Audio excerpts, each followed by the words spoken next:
Namaste, Sat Sri Akal, Vanakkam. It is June the 5th, Sunday, and I am Jagjit bringing you the 64th episode of Weekly Takes, Saptahiki from New York. It is around 25 degrees Celsius here and it is getting hotter every day. We last talked almost 2 weeks ago and I could not record last week due to health issues. Anyways, I'm back and perfectly fit. On a personal note, around this very time in 2018, we had gone on a trip to Kailas Mansarovar, sharing some pictures with you all, a moment of bliss, nirvana. Meanwhile, Paul Pelosi, the husband of House Speaker Nancy Pelosi, was arrested for drunk driving after a two-vehicle collision in their home state of California late last Saturday, according to the California Highway Patrol and court records. California Highway Patrol said Pelosi, 82, was driving a 2021 Porsche that was hit by 2014 Jeep as Pelosi's car tried to cross a state road in Napa County. Pelosi was booked into the Napa County Detention Center on 2 DUI-related counts. He was later released on Sunday morning on a bail of only $5,000. So much to say about the justice system of the United States. A lot has happened around the globe since we last talked 2 weeks ago. I had said earlier that we'll talk about Sri Lanka and the Philippines this time. Sri Lanka is still grappling with the issues. Philippines' long-awaited 2022 presidential elections were held, and in that, Ferdinand Bongbong Marcos Jr., son of the former dictator Ferdinand Marcos Sr., will be becoming the country's 17th president, succeeding the controversial Rodrigo Duterte in June. Marcos Jr.'s victory in one of the Philippines' most consequential elections since the 1986 People's Power Revolution brought back democracy to the country after 21 years of Marcos Sr.'s rule, 14 of them under martial law, has alarmed people who have lived through one of the darkest period in Philippine history. We need to talk about them in detail in a later episode. The world on Saturday marked the 33rd anniversary of Tiananmen Square massacre on 3rd and 4th June 1989, in which Chinese military killed thousands of protesters demanding greater democracy. While China says 200 civilians were killed, student leaders of protest said 3,400 were killed. A British estimate at that time said up to 10,000 people were killed. The Tiananmen Square protests in Beijing became the focus for national demonstrations calling for greater political freedom in 1989. Thousands of people, mainly students, camped for weeks in the square before the military moved in on 4th June and opened fire. One unidentified protester became an international symbol of protest for blocking an advancing column of tanks in video footage which was seen around the world. Sharing with you. Today is day 145 of the year and the USA has already experienced 213 mass shootings so far. 213 such attacks in 21 weeks. This averages out to about 10 a week. The tally comes from the Gun Violence Archive, an independent data collection organization. The group defines a mass shooting as an incident in which 4 or more people are shot or killed, excluding the shooter. We ended 2021 with 693 mass shootings per the Gun Violence Archive. The year before saw 611 and 2019 had 417. Meanwhile, 3 people were killed and 11 others wounded on yesterday, after multiple shooters opened fire on a crowd on a popular Philadelphia street. Another startling fact. Provisional data from CDC's National Center for Health Statistics indicate that there were an estimated 100,000 drug overdose deaths in the United States during 12-month period ending in April 2021, an increase of 28.5% from 78,000 deaths during the same period last year. Are we doing anything about it? We talk about shootings because it makes news, but this silent killer does more harm about which almost nothing has been done. What do you think, America? And what are we going to do about it? Who are the victims? Is it racial or is it mental illness? And then we preach the world on religious tolerance and human rights. Let your thoughts be known. Write in the comment box and we'll discuss it and come with a proposal. The Russia-Ukraine war has completed its 100th day yesterday with no end in sight. And by a conservative estimate, at least 46,000 people have lost their lives, approximately 13,000 have been injured, and the war has displaced almost 15 million people and property damaged worth $600 billion. I'm not mentioning the global food and fuel crisis which has destroyed the economy everywhere. Looking back, did it all need to happen? Views on it differ. All depends on which newspaper you're reading or which TV channel you have on or which side are you with. Being neutral, as is the stand of India, which has been vehemently put forward by the Indian External Affairs Minister S. Jaishankar, attempts to kind of bully was brilliantly warded off. In him, India sees a new leader who is ready to face challenges from the West, but carves out its own destiny in keeping with India's national interest, which is how policies are made by each and every country of the world. And yes, the stand of India has been acknowledged by the world. And at the same time, India has emerged as a natural leader of the world. So how is the situation in Ukraine? As a non-partisan political commentator put it, Zelensky admits Russia now holds 1/5 of Ukraine, the largest country entirely within Europe. What he did not acknowledge is that Russia controls Ukraine's industrial heartland, 90% of its energy resources, including all of offshore oil, and its critical ports and shipping. And as I had discussed in my earlier episode, that food and energy supply to world has been blocked because of this war, which has had serious repercussions globally. Let's try and examine the economic impacts on the richest country in the world. We feel it every day when we go to the gas station or the grocery stores. Only a few days back, I went to buy chicken over rice from the corner food cart. I was charged $8 per box. The price used to be $5 a couple of months earlier. I was surprised to read a news item that gas stations are not calibrated for such price rise. Some gas stations are being reprogrammed because they were not equipped to manage these rising prices. The move by 76, a chain of gas stations across America, comes as the nation's average gasoline price soars to $4.57 a gallon, almost twice the 2.41 average during Trump's last month in office. And the current average gas price for regular is 4.71 per gallon. And mind you, the American gallon is different in measure than the Indian gallon. In the Americas, a gallon is equivalent to 3.785 liters, but in India, it is 4.546 liters. Unlike most other countries, the US can increase domestic energy production and to some extent also agricultural output to partly offset shortfalls and restrain price hikes.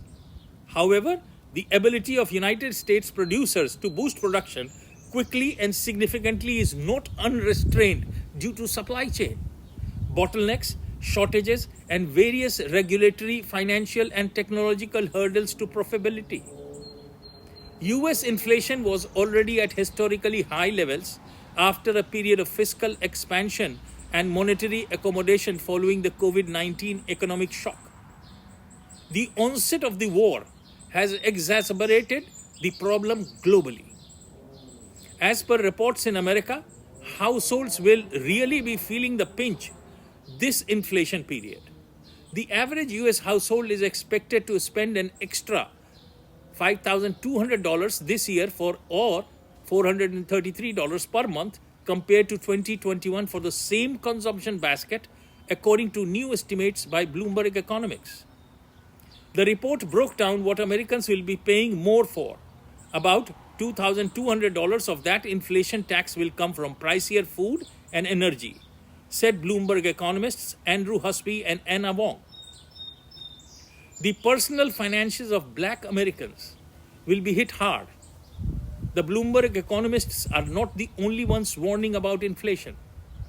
The Consumer Price Index has already shown prices soaring at the fastest pace since 1982. The rising inflation is also having political ramifications. Black voters are losing their long-standing faith in the Democrats because of rising inflation, which hit its highest level in 4 decades. As a student of political science and international affairs, and also someone who has done politics at the grassroots levels, I do believe that people tend to vote and maintain a status quo as long as their pocket is not hurt, and therefore they vote for the same government. But my analysis is that with inflation this high, the Democrats may lose a significant number of seats. And yes, in President Trump, there is a formidable challenger who has managed his supported candidates to win in the primary elections. Will we see Democrats feel the heat in November midterm polls? But the problem lies elsewhere. Is Biden listening or even bothered? I do believe he does know that he will not be contesting the 2024 elections. He knows that for sure. What do you think, America? Share your thoughts.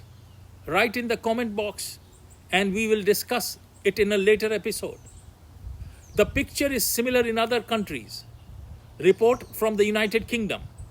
It found UK grocery prices were rising at their fastest rate since 2009. Grocery prices were up 7% in the past 4 weeks compared with a year ago, leaving people increasingly worried about the cost of the weekly shop. Food, fuel, and energy costs have jumped recently in part due to the Ukraine war, and it is squeezing household finances.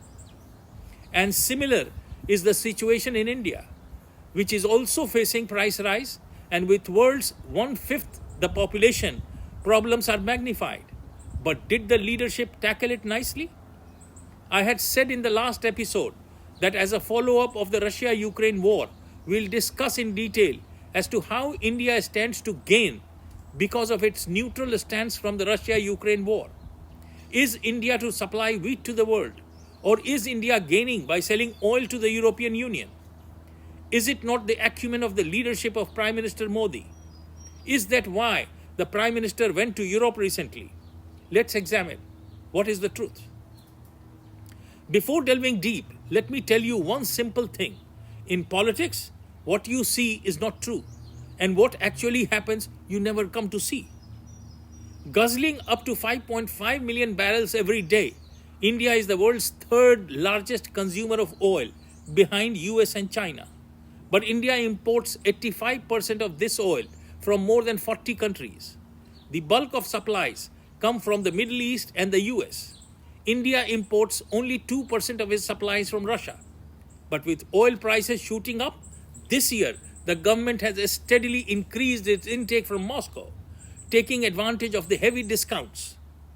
According to Refin TV, Russian crude flowed to India soared to 1.01 million metric tons in April from 430,000 metric tons in March. Reason being simple. India was getting oil at approximately 30% cheaper rates. Is it not in the national interest of India to obtain oil from a cheaper source? Imports include oil, which it converts to petroleum products after refining and exports. India exports petroleum products accounting for more than 13% of its total exports to more than 100 countries. Refiners in India exported 3.37 million tons of diesel in March, the highest since April 2020, when overseas sales were a record 3.4 million tons as local demand plummeted during the COVID-19 lockdown. according to data on Petroleum Planning and Analysis Cell's website. Gasoline exports reached a 5-year high of 1.6 million tons. While Europe may be moving away from crude purchases from Russia, it is eager to buy the same oil after it is refined in India, one of the conundrums in crimping Moscow's energy revenues. India exports of diesel and other refined products to Europe, where they are in short supply, reached 219,000 barrels a day, a new high, in March, before falling back in April as demand in India surged. Connect the dots of Prime Minister Modi's visit to Europe for 3 days, where leaders of almost all nations were more than eager to meet him, and shortage of oil in Europe as a result of sanctions, and you can yourself get the picture. Do I need to say any more? Demand for oil is growing at a 3 to 4% every year in the country. In a decade, India could easily consume more than 7 million barrels a day, says experts. Much of the oil goes into keeping some 300 million vehicles on the road and for different industries such as petrochemicals and plastics. India uses diesel to produce some 80,000 megawatts of electricity. Diesel generators provide electricity to a lot of private housing. At the same time, India's tax revenues are also heavily dependent on oil. Oil accounts for more than 50% of federal excise duties, tax collected on goods produced within the country. States depend on oil taxes to shore up their revenues. This explains why petrol prices go up so many times in India. With economic growth projected to rebound in India to nearly 8% this year, after the pandemic slump, India is in the market for energy wherever it can get it. One answer will be a new free trade agreement with Australia, a large producer of coal. Another, India hopes, is talks it is holding with Russia to purchase even more of its coal, which it is already buying. Such is the scenario. And before we end, let's move to our most loved segment of Saptahiki, some little known but unknown facts. Did you know why a hot dog is called hot dog? What is the dish's relationship with a dog? Despite originating in Germany, hot dogs are an essential American food. An estimated 7 billion hot dogs are served up each summer in the United States alone. And with that, many sausages on the grill, the name for a food that doesn't involve any actual dog, has become completely mainstream. But where did the name come from? Some food historians believe that early songs and jokes gave the wieners their name, suggesting that sausage meat came from dogs. But a more likely story is that German butchers named American Frankfurters Dachshund sausages after the long and skinny dogs they resembled, which was eventually shortened to hot dogs. Now, one of the few remaining mysteries about hot dogs is why there never seem to be enough buns at cookouts. And while we are talking about dog, did you know that there is a waterfall in New York which has a story around a dog? You are probably familiar with Catterskill Falls. At 260 feet, it is one of the tallest waterfalls in New York. It has been a major tourist attraction in the area for over 200 years. What you may not know that this two-tiered waterfall in New York, which has a tragic history and is said to be haunted by the ghost of a dog named Vite. What really gained national popularity for the falls was a mention in Washington Irving's 1819 story, Rip Van Winkle. In the story, Rip Van Winkle described the shock of seeing the falls after waking up from his 20-year slumber. Halfway up the falls, there is a plaque dedicated to a dog named Vite. According to legend, Vite's owner walked down the lower level of the trail. Unable to find him, poor Vite panicked and leaped down the falls to his death. Supposedly, Every year on June 19th, the anniversary of his death, you can hear barking from near the falls as Vite's ghost searches for his master. That is all I have for today. Waiting for your comments to develop the structure of the next episode where we'll talk about the goings on in India. And yes, we'll also talk about the Chintan Shivir of the Congress party and the Rajya Sabha elections, who was made and who was left.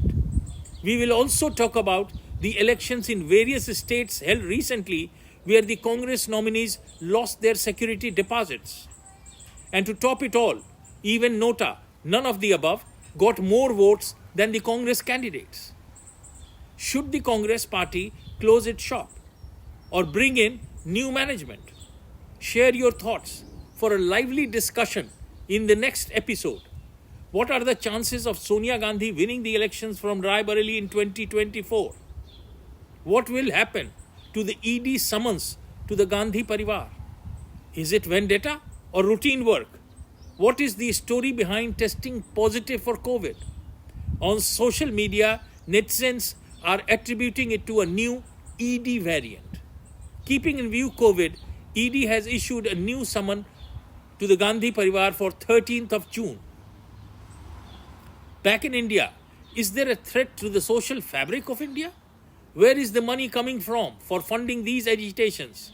Be it the hijab issue, killings of Hindu Kashmiri people, and the surge of religious intolerance being seen all over the country, being fined by a few and funded by forces inimical to India. Watch out for Saptahiki-65, which will be only about India. We'll also discuss the 2 suspension letters of official spokespersons of the BJP. It is simple, and people have been watching. If a party cannot support its spokespersons who defend the party at every fora, then the party may easily be termed spineless. The Home Minister met the parents of Moosewala who was shot dead in Punjab. But why did the Home Minister not visit any of the family of Kashmiri Hindu who were targeted and killed? Difficult road ahead for BJP dispensation.